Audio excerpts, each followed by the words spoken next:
भारत की 3 मोर्चों पर कूटनीतिक जीत हुई है। बहुत महत्वपूर्ण ये मसले हैं, आप इन्हें ध्यान से सुनिएगा। एक तरफ पाकिस्तान ने पीएम मोदी के प्लान पीओके पर घुटने टेक दिए हैं। जी हां, पाकिस्तान ने अपने नक्शे में पीओके को भारत का हिस्सा माना है। वहीं आतंकवाद के खिलाफ भी भारत की जीत मानी जा रही है। अमेरिका ने अलकायदा के एक बड़े आतंकवादी मोहम्मद इब्राहिम जुबैर को भारत को सौंप दिया है। इसके मायने क्या होंगे, चर्चा में आपको हम समझाएंगे। इब्राहिम जुबैर अलकायदा में फंडिंग का काम करता था। तीसरे मोर्चे की बात करें तो भारत ने एलएसी पर तनाव बढ़ाने के लिए साफ साफ चीन को जिम्मेदार ठहराया है। भारत ने यह कहा कि चीनी सैनिकों ने भारतीय सेना के पेट्रोलिंग दल को रोकने की कोशिश की। साफ है, चीन और पाकिस्तान समझ लें कि ये पहले वाला हिंदुस्तान नहीं है, ये नया भारत है जो करारा जवाब देना जानता है। ऐसे में अब सवाल क्या होंगे इस बड़ी बहस के, वो आप जानिए। सवाल ये होगा कि पाकिस्तान ने मान लिया है पीओके हिंदुस्तान का हिस्सा है। सवाल ये कि मोदी के प्लान पीओके के सामने घुटनों पर है अब इमरान। सवाल ये भी कि आतंकवाद के खिलाफ पीएम मोदी की ये बड़ी जीत है। और सवाल ये, चालबाज चीन की सीमा पर फिर चालबाजी का जवाब भारत ने कैसे दिया। सावधान चीन, 62 का नहीं 2020 का हिंदुस्तान है ये। आगे मैं बढ़ूं बहस के लिए, लेकिन आपको मैं 30 सेकंड में पहले खबर बता देती हूँ। खबर यह है कि पाकिस्तान के नक्शे में पीओके को भारत का हिस्सा बताया गया है। यह नक्शा पाकिस्तान की सरकारी वेबसाइट पर जारी किया गया है। उधर अमेरिका ने अलकायदा के आतंकी इब्राहिम जुबैर को भारत को सौंप दिया है। इब्राहिम जुबैर अलकायदा में फंडिंग का काम करता था। भारत ने चीन की चालबाजी का खुलासा करते हुए कहा कि चीन एलएसी पर भारतीय सैनिकों की सामान्य गश्त में बाधा डाल रहा है। तो ये 3 महत्वपूर्ण बातें हैं। मेहमान देखिए मेरे साथ जुड़ चुके हैं, पूरा पैनल मेरे साथ है, लेकिन इसमें कुछ और चीजें भी हम ऐड करेंगे क्योंकि ओआईसी की बैठक में मालदीव ने कैसे भारत का स्टैंड लेते हुए पाकिस्तान को एक्सपोज किया है, ये भी एक बड़ी खबर है। और इसी के साथ ही अमेरिका ने पाकिस्तान को चेतावनी दी है, ये भी इसमें हम आपको बता दें। उसने कहा है कि पाकिस्तान को अब ये तय करना होगा कि आतंकवाद का खात्मा कैसे करना है, ये जिम्मेदारी उसकी है। मेरे साथ चारू प्रज्ञा बीजेपी की प्रवक्ता है, पक्ष रखने के लिए जुड़ चुकी हैं। मेजर जनरल रिटायर के सिन्हा रक्षा विशेषज्ञ के तौर पर मेरे साथ जुड़ चुके हैं। चेतन सिंह राजनीतिक विश्लेषक है, मेरे साथ जुड़ चुके हैं, कांग्रेस की विचारधारा से इत्तेफाक रखते हैं। रविंदर सचदेव विदेश मामलों के जानकार हैं। माजिद हैदरी कश्मीरी कार्यकर्ता इस वक्त मेरे साथ जुड़ चुके हैं। आप सभी का बहुत बहुत स्वागत है। चारू, मैं आप ही के पास आ रही हूं पहले कि मोदी का पीओके प्लान, क्या यही कारण है कि अब इमरान घुटनों पर है और अगली बातचीत जो हो वो पीओके पर होगी भारत की पाकिस्तान से?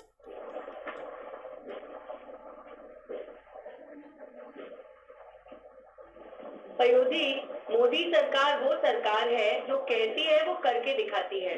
तो जिस तरीके से हमारे मौसम विभाग ने अब मौसम भी बताना शुरू कर दिया है पीओके का, पीओके की कोई भी जो शहर हो, कोई भी वो जगह हो जो भारत का हिस्सा है, हम उसका मौसम बता रहे हैं, हम अपने ऑल इंडिया रेडियो में बता रहे हैं, हम डीडी न्यूज में बता रहे हैं। तो जब हमने साफ कर दिया, हमने क्लियर कर दिया कि हम इन सब चीजों पर ना झुकने वाले हैं, ना पाकिस्तान के सामने एक कदम पीछे लेने वाले हैं, यही कारण है कि अब पाकिस्तान भी हमारी भाषा बोलने लग गया है। पाकिस्तान और हिंदुस्तान में आप फर्क देखिए, हिंदुस्तान बांटता है दवाइयां, पाकिस्तान अब भी बांट रहा है आतंकवादी। हिंदुस्तान बना रहा है अस्पताल, पाकिस्तान अब भी बना रहा है कब्रिस्तान।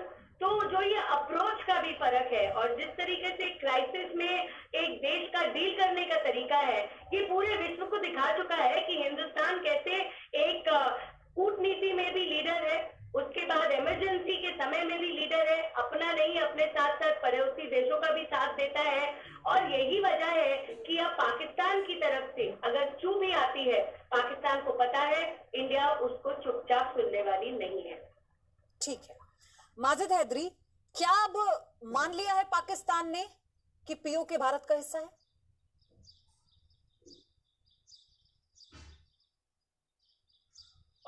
देखिए मैडम, पिछले 70 वर्षों से कांग्रेस ने भारत की एक अंतर्राष्ट्रीय छवि बनाई थी, एक एक ईंट करके वो छवि बनाई थी। वो ऐसी छवि मजबूत थी कि पूरे विश्व जानता था कि भारत कैसा मुल्क है। लेकिन पिछले 6 सालों में ऐसा उस पर बुलडोजर चला दिया है भाजपा सरकार ने कि आज ईरान हमसे, नेपाल भी नाराज है, चाइना भी आपने बोला अभी वो शैतानी चाइना है, नेपाल भी लड़ रहा है, पाकिस्तान का आपने बोला कृष्णा घाटी में हमला हो रहा है। तो मुझे समझ नहीं आ रहा है भारत ने अपनी छवि ऐसी क्या बना दी कि हर जगह इस्लामोफोबिया इस्लामोफोबिया इस्लामोफोबिया। दुनिया कोविड से लड़ रही है, भारत में सिर्फ लेकिन मालदीव ने तो ओआईसी की बैठक में कह दिया, चाइना की तरफ। हाँ, मैं आपको यही जानकारी दे देती हूँ कि इस्लामोफोबिया का जो आरोप पाकिस्तान ने भारत पर लगाया था ओआईसी की बैठक में, मालदीव तो साथ खड़ा होकर एक्सपोज कर रहा है पाकिस्तान को। मालदीव ने तो कह दिया कि पाकिस्तान जो आरोप लगा रहा है वो बेबुनियाद है, भारत की संप्रभुता पर खतरा है ये। देखिए मैडम, मैं चारू प्राज्ञा साहब से बड़ा आदर से पूछता हूँ एक सवाल कि क्या पाकिस्तान ने अगर घुटने टेक दिए तो कृष्णा घाटी में आप ही के चलन अभी का वहाँ हमला हुआ है, वहाँ शेलिंग हुई है, तो अब शेलिंग हुई है कि घुटने टेके पहले ये वो डिसाइड करें। और हमारी इसमें लड़ाई किससे? हम लोग कोरोना से लड़ रहे हैं या कि हम मुसलमान से लड़ रहे हैं? मोदी सरकार है तो भारत को वो जगह मिली है विश्व गुरु की चारू प्राज्ञा साहिबा, एक मिनट चारू 1 मिनट, मैं आज बहुत समय सबको समय दूंगा, पहले बता दें क्या हम कोरोना से लड़ रहे हैं? इस डिस्कशन में सबको इन्वॉल्व कर लेते हैं, आगे आप लोगों को पूरा मौका दिया जाएगा। हमारा दुश्मन इस वक्त कोरोना है या मुसलमान है? आप एक पहले बात वो पर बता मुझे आपको दीजिए। करेक्ट करने दीजिए। सबसे पहली बात, आपको पूरा समय मैं दूंगी और दिया भी है मैंने। ये जो बात आप कह रहे हैं ना कि मुसलमानों को टारगेट, मुसलमानों से दुश्मनी, ये करने की जरूरत नहीं है। बात तो पाकिस्तान की हो रही है यहाँ पे। अभी आप चाइना का जिक्र कर रहे थे बैठे हुए, ये मुसलमान कहां से आ गए? कौन सा प्रोपोगेंडा लेकर आप लोग आते हैं हमेशा? बात तो देखें, आपने जितने भी खबरें सुनाई उसमें आपको एक विलन पाकिस्तान मुसलमान चाहिए, वो अलकायदा का जी कोई वापस आ गया। अभी आज अलकायदा का नया विलन कौन सा आ गया? मुझे आप बताएं, आपके पास हमारे देश में क्या कम विलन है? हमारे पास कर्नल तो आपको खुशी नहीं हुई आतंकवादी के आने के बाद? आपको खुशी नहीं हुई क्या माजिद हैदरी? आपको गर्व नहीं हुआ क्या इस जीत पर? आपको गर्व नहीं हुआ? अलकायदा का कुख्यात आतंकी अमेरिका ने सौंप दिया भारत को, आपको इस बात पर गर्व नहीं है क्या? किसको पता है वो आतंकी है? अच्छा, अब सबूत आपको देने होंगे। अमेरिका जैसा देश, अमेरिका जैसा देश बन जाता। तो लगातार चर्चा को हम आगे बढ़ाते हैं। ब्रेक के बाद मेरे साथ पूरा पैनल जुड़ा हुआ है और चर्चा दरअसल इस बात पे है कि पाकिस्तान ने अपने सरकारी वेबसाइट पर अपने पाकिस्तान के नक्शे से, बल्कि भारत में पीओके को दिखा दिया है। मतलब भारत के नक्शे में भारत का हिस्सा बताया है पीओके। चेतन सिंह, मैं आपके पास आ रही हूं क्योंकि माजिद हैदरी ये कहते हैं उन्हें इस बात की खुशी नहीं है कि पाकिस्तान ने पीओके को भारत में दिखाया है। उन्हें इस बात के सबूत चाहिए कि मोहम्मद इब्राहिम जुबैर आतंकी है कि नहीं है। देखिए, सबसे पहली बात है यहाँ पर समझने की कि इस जो विश्व युद्ध की स्थिति चल रही है पूरे विश्व में, हमारे देश में भी चल रही है। हम पाकिस्तान के ऊपर चर्चा कर रहे हैं। देखिए, पाकिस्तान के बारे में सबको पता है वो किस तरह का देश है, क्या उसकी नीयत है, क्या उसकी नीतियां है, तो उसके बारे में ज्यादा चर्चा करने की आवश्यकता नहीं है। दूसरी बात है कि विदेश नीति की बात करें, नेपाल देखिए, नेपाल आके दिखा रहा है। नेपाल ने जो नया नक्शा बनाया है उसके ऊपर भी थोड़ी चर्चा कर लीजिए। नेपाल ने तो हमारे देश मैं तो आपसे सवाल कर रही हूँ पाकिस्तान पर, आप मुझे नेपाल बता रहे हैं, वहां तक की बात कर रहे हैं। जिस पर मैं चर्चा कर रही हूँ उस पर तो जवाब दीजिए चेतन सिंह। बात पाकिस्तान पर कीजिए ना। मैं आपको बता रहा हूँ, देखिए पाकिस्तान की बात करिए। देखिए, पाकिस्तान का जो प्रेम है वो चारू प्रज्ञा जी और उनकी पार्टी से ज्यादा है। चारू प्रज्ञा जी को बिरयानी याद आ रही है, इसलिए वो थोड़ी सी अभी उन्होंने शुरुआत में ही कपलेट भी सुनानी शुरू कर दी। देखिए, इस तरह की उनको बिरयानी खानी है तो वो खाएं, लेकिन अभी जो हमारे देश की जो प्राथमिकता है उसके ऊपर बात करें। लोगों को कोरोना से भटकाए नहीं। कोरोना में जो विफलताएं आ रही हैं उसको संक्रमण को रोकने के लिए, उसके लिए पाकिस्तान की वेबसाइट, वो सुबह कुछ कहता है, दोपहर को कुछ कहता है, शाम को कुछ कहता है। मेरी आवाज आ रही है आप तक? आपकी आवाज मिल रही है? अच्छी खबर देखिए, एक मिनट चेतन जी, घूम फिर के आपकी कहानी बिरयानी से आगे नहीं जाती है, आपकी पूरी वही अच्छी रहती है। सच्चाई ये है कि आज की तारीख में जितनी स्ट्रेंथ के साथ भारत अपना नक्शा पूरी दुनिया में बता रहा है, पाकिस्तान की भी मजबूरी हुई उसको एक्सेप्ट करने की और अपनी ऑफिशियल वेबसाइट पे छापने की। वो अलग बात है कि बाद में उनकी ट्रोलिंग हुई। चर्चा को आगे बढ़ाते हैं, जितना समय है मैं कोशिश करूंगी कि सभी मेहमानों को मैं ले लूं। आगे बढ़ते हुए के सिन्हा सर, ये जो बातें कही जा रही हैं आप भी समझ गए होंगे कि जिस मुद्दे पर बात करनी है उस मुद्दे पर तो बात करने को तैयार ही नहीं है। फिर चाहे माजिद हैदरी हो, चाहे चेतन सिंह हो, उन्हें आजकल नेपाल की चिंता हो रही है, पहले उन्हें कश्मीर की चिंता हुआ करती थी। अब जब पीओके भारत के नक्शे में पाकिस्तान ने दिखा दिया तो शायद उनके पास मुद्दा बचा नहीं है।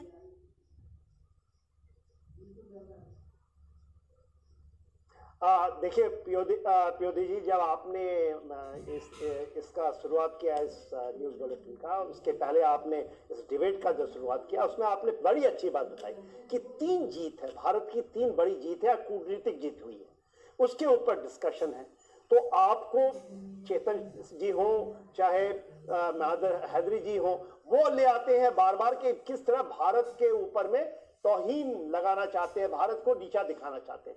आज जब आप पॉजिटिविटी की बात करते हैं, नेगेटिविटी की बात करते हैं, कोविड के पीछे से वॉर करते हैं। कोविड तो देखिए एक न्यू नॉर्मल है, पूरा विश्व चल पड़ा, दौड़ पड़ा। अब चेतन जी कहते हैं कि उसके पीछे ही लगे रहो। अरे भाई, पूरा विश्व दौड़ने लगा, भारत दौड़ना शुरू कर दिया। हाँ, छोटी मोटी चीजें थी, उसके ऊपर में बातचीत हो रही थी, वो बात हुई, सुलझ जाएगी। जो मेन चीज मैं बताना चाहता हूं, देखिए पाकिस्तान ने पीओके को दिखाया और उसके ऊपर गलती से दिखाया बोलते हैं, गलती से नहीं दिखाया।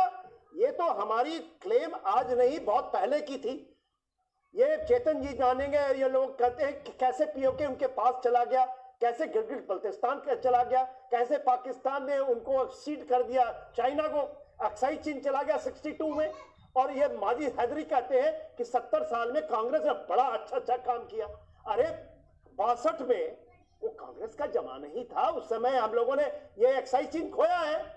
और आप क्या बात कर रही हैं? आज पलट वॉर जब हम करते हैं चाइना के ऊपर में, पूरे क्षेत्र में 3,225 किलोमीटर के ऊपर में 9 झड़पें चल रही हैं पयोदी जी, और उन झड़पों में हम एग्रेसिवली आगे हैं।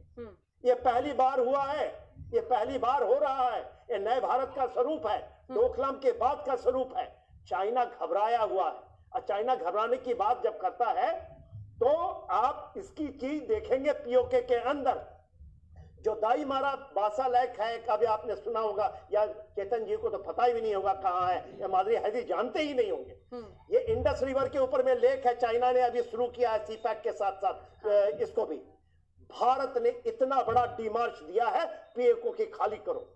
ये केवल कोई बिगड़न धमकी नहीं है पीओदी जी, चीज जमीन पे हो रही है। हम लोगों ने 70 साल से इन जगहों को जिस तरह से खोया था, ये सारा वापस आएगा। नए भारत का संकल्प है और उसके ऊपर में कदमें हो रही है, चीजें हो रही है जो मैं टीवी पर नहीं बता सकता आपको।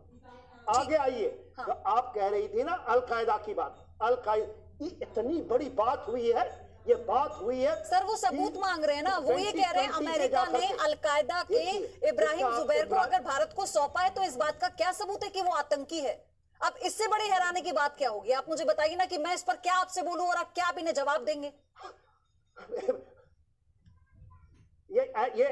ये अनपढ़ और नासमझ लोगों को मैं समझाता हूं। अरे भाई, ये यहां से डिपोर्ट होकर आया है, 5 साल सजा काटा है अमेरिका में। क्या जुल्म कर रही है गरीबों पर? 2015। अरे सुने बात, जानते नहीं बातें करते हैं। अरे गरीबों 5 साल छोड़िए, मजदूरों की बात कीजिए, भुखमरी की बात कीजिए। हर 2 दिन बाद निर्मला सीतारामन नया बजट सुना देती हैं, आरबीआई गवर्नर मजदूर हमारे भाइयों के, ओ भाई गरीबों की बात करो, मजदूर मर रहे हैं, पहले उनकी बात कीजिए ना। हमें क्या करना है पाकिस्तान से? आज भूखे माजिद हैदरी पाकिस्तान की भाषा बोलने वाले, हम लोग पाकिस्तान के गाने वाले, तो ईरान, हम लोग चाइना की बात करेंगे, नेपाल की बात करेंगे। अरे आप जिस तरह से पाकिस्तान माजिद हैदरी है ना, ठीक है, ओके, आपके पास आ रही हूँ, लेकिन माजिद हैदरी, मेरा सवाल है आपसे, सुन लीजिए। माजिद हैदरी, आपका जो कंसर्न है ना मजदूरों को लेकर, वो पूरे देश का कंसर्न है। आपका जो कंसर्न है कोरोना को लेकर, वो पूरे देश का कंसर्न है। लेकिन पाकिस्तान ने पीओके को भारत के नक्शे में दिखा दिया, इसमें कोई एक्टिविटी थोड़ी है, ये तो उसने नक्शा बनाया, पाकिस्तान ने किया। नाम हुआ, इसमें दिक्कत क्या है आपको? जैसे नाम इब्राहिम जुबैर का आया, ये चिल्ला पड़े, उछल पड़े। मैं कुछ कहना चाहती हूँ भाई, हमारे मजदूर भाई फाका मर रहे हैं, पहले भुखमरी से लड़ाई कीजिए, बाद में पाकिस्तान और नेपाल की बात कीजिए। अच्छा, कितने मजदूरों को आपने उनके घर तक पहुंचा दिया? कितने मजदूरों को? माजिद हैदरी, कितनी बसें आपने चलवा दी, जरा बताएंगे? कितना पैसा आपने फ्रंट भी दिया प्रधानमंत्री राहत कोष के जरिए? देश को तोड़ने कितना पैसा दे दिया? दिलाई थी प्रियंका गांधी ने, कितना पैसा दे दिया? 1000 बसें दिलाई थी, नहीं जाने दी। और माजिद हैदरी दोगले वाली बातें क्यों करते हो? पाकिस्तान में जाने वाले ठीक है रोबिंदर मेरा एक प्रश्न चारू वन सेकंड मैं बिल्कुल नहीं चाहती कि जो वो करने आए हैं मुद्दे को भटकाने के लिए वो यहाँ पर हो। रोबिंदर, मैं आपसे समझना चाहती हूँ सर कि अगर हम चाइना की बात करते हैं तो ये तो दो टूक हो गया ना हमारी तरफ से, जो हमने जवाब दिया है कि 62 वाला भारत नहीं है, ये 2020 का भारत है। और ऐसे लोग, माजिद हैदरी जैसे लोग जो ये कहते हैं कि अलकायदा का आतंकी अगर कोई भारत आता है तो आप इस बात का सबूत दीजिए कि वो आतंकी है। दो तीन चीजें हैं। देखिए, ये जो अलकायदा आतंकी अगर भारत आया, इसके पीछे फैक्टर्स क्या हैं ये इंडिकेट करता है। फॉर एग्जांपल, एक चीज जो चल रही थी काफी टाइम से कि भारत और अमेरिका की इंक्रीज्ड इंटेलिजेंस शेयरिंग, काफी वर्षों से धीरे धीरे हमारी दोनों देशों की इंटेलिजेंस एजेंसीज की इंफॉर्मेशन शेयरिंग बढ़ रही थी, तो ये उसके आउटकम्स हैं। सो लार्जर पिक्चर ये भी है, ये नहीं है कि केवल एक ही एक्सट्रीमिस्ट आ गया भारत में और असल में ये एक्सट्रीमिस्ट है ये नहीं है, वो ड्यू प्रोसेस ऑफ लॉ होना चाहिए जो भारत के कोर्ट्स में चलेगा। अगर अमेरिकन एजेंसीज ने उसको रखा था तो उनके पास सफिशिएंट प्रूफ होंगे, राइट। अब वो भारत आए तो ड्यू प्रोसेस ऑफ लॉ होना चाहिए विच वी एक्सपेक्ट, तो वो सारे आंसर्स वहां हो जाएंगे। बट बिगर पिक्चर इंडिकेट करता है कि हमारी जो फाइट अगेंस्ट टेररिज्म है, ग्लोबल फाइट, उसमें इंटेलिजेंस शेयरिंग जो हमारी बढ़ रही है अलग अलग देशों से इंक्लूडिंग विद अमेरिका, जिसके चलते इस तरह के टेररिस्ट को अब कैप्चर करना आसान होगा और टेररिज्म को प्रिवेंट करना आसान होगा। तो ये बिगर पिक्चर है वन वहां पे, right.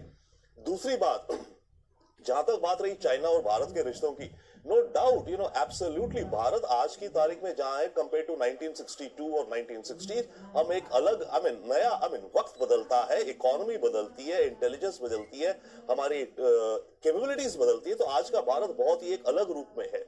But yes, definitely point इसकी जो हमारी चाइना के साथ बाउंड्री है करीब 3500 किलोमीटर की, उसमें हमारे करीब 40 या 45 लोकेशंस ऐसी हैं, अराउंड 40 और 45, जहां पर हमारी डिस्प्यूट्स हैं चाइना और हमारी।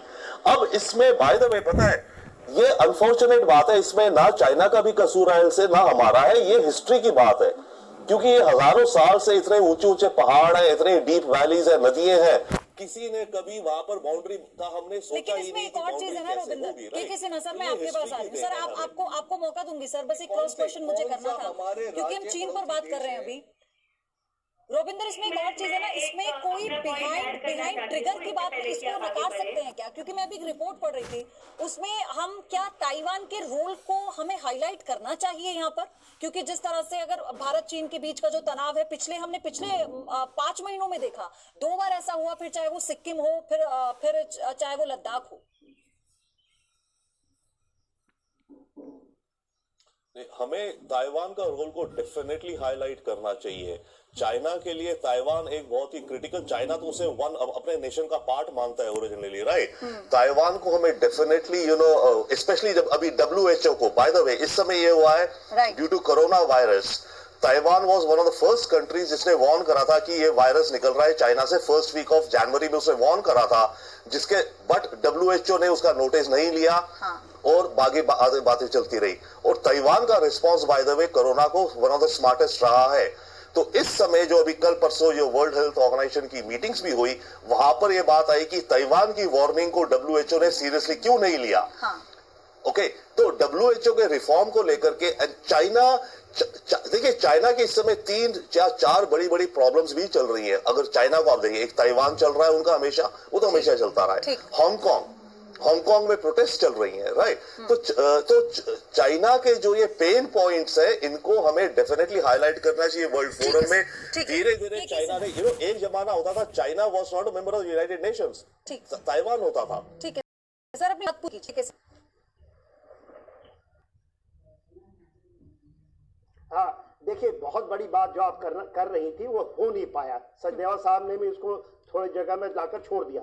देखिए इब्राहिम जुबैर का आना जो हमारे पास रिपोर्ट हुआ बहुत बड़ी चीज है, और इसलिए ये चीज है कि आपको पता होना चाहिए 2001 में गया था पढ़ने के लिए अमेरिका में, और 2005 तक पढ़ता रहा। 2006 में इसने शादी कर ली एक अमेरिकन लेडी से, और 2007 में अमेरिकन नागरिक बन गया।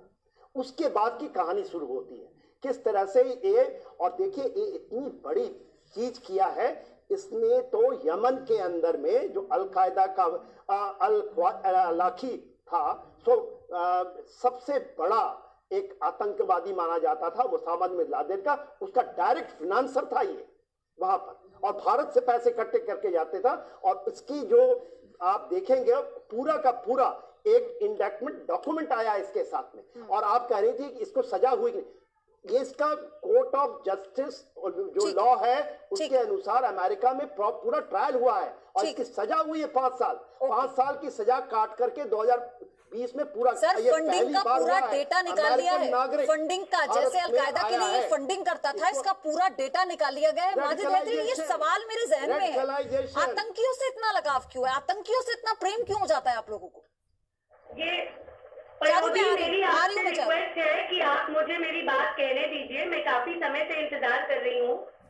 मैं आऊंगी आपके पास चारू, लास्ट कमेंट आपसे लूंगी। माजिद हैदरी, मतलब किसी भी तरह से खुशी नहीं है, अगर पाकिस्तान पे उंगलियां उठ जाए तो आप लोगों को दिक्कत हो जाती है, पीओके भारत का हिस्सा दिख गया तो आप लोगों को दिक्कत हो जाती है, क्यों ऐसा, क्या बात है?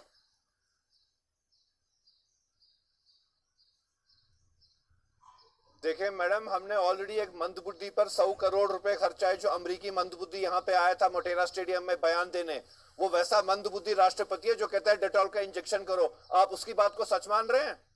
अगर आप उसकी बात को सच मान रहे हैं तो चारू प्राज्ञा जी भी अभी डेटॉल का इंजेक्शन करें कोरोना से फाइट करने के लिए। इनने एक विलन बना करके एक बेचारे मुसलमान को यहाँ पे भेज दिया, जिस बेचारे को अगले पीओके भारत का हिस्सा है। आपको इस पर कोई डाउट है क्या? कोई डाउट है क्या मन में? आपसे बोल रही थी, आप एक बार पहले मेरी बात सुन लीजिए और उसके बाद आपकी नेशनल बैंक की बातें करिए। ये सारा अगर पीओके भारत का हिस्सा तो ले लीजिए ना, वापस पीओके को लेकर के दिखाइए, शिफ्ट कर देते हैं। पहले ये अटैक कर देते पीओके लेकर के दिखाइए। ऐसे भैया चिल्लाइए मत। देखिए पयोधी, मैंने आपसे बहुत ही पोलाइट रिक्वेस्ट करी है, आप इनको शांत कराइए, क्योंकि मैडम पीओके ले लीजिए ना वापस, मैं आपको बोल रहा हूँ पीओके लेकर के दिखाइए। पहली बात ये, सिर्फ आप लोग ड्रामे कर रहे हैं नक्शों के, मौसम के, अरे लेकर के दिखाओ, लीजिए वापस पीओके। चाहे वो कोर्ट में से आप धमकी दे रहे हो कि साथ दे रहे हो? माजिद हैदरी, धमकी दे रहे हो कि लेकर के दिखाओ, या कह रहे हो कि नहीं ले लेंगे? कभी सबूत मांग रहे थे, ये वही गैंग है जो टुकड़े गैंग है। मैं कह रहा हूँ लेकर के दिखाइए ना, ड्रामा कर रहे हैं आप लोग, कभी मौसम सुना रहे हैं, कभी नक्शा दिखा रहे हैं। अरे पीओके लेके दिखाओ, पीओके लेके दिखाओ ना मैडम, टू द पॉइंट बात, आप पीओके लेके दिखाइए। इमरान खान भी यही कहता है भाई मेरे, हाफिज सईद भी यही कहता है, हाफिज सईद भी यही कहता है। सब्जी का रेट सुनाएंगे, आलू का रेट, टमाटर का रेट। इससे पहले ऐसा हुआ नहीं था ना कि पाकिस्तान ने भारत के नक्शे भी दिखा दिया हो। कोई बात नहीं, आपकी जो दुकानें बंद होने वाली है ना माजिद हैदरी, आपकी दुकानें जो बंद होने वाली है, आज बोलने के लिए आपके पास कुछ था नहीं, आपने इतना टाइम इधर उधर की बातों में लगा दिया। ये बताता है कि कितनी दिक्कत है आप लोगों को। रियाज नायक को आप लोगों को आतंकी नहीं लगता, इब्राहिम आप लोगों को आतंकी नहीं लगता, तो सर ऐसी बात नहीं कि दर्शक समझते नहीं है। बहुत बहुत शुक्रिया आप सभी का, समय की थोड़ी कमी रही इस चर्चा में।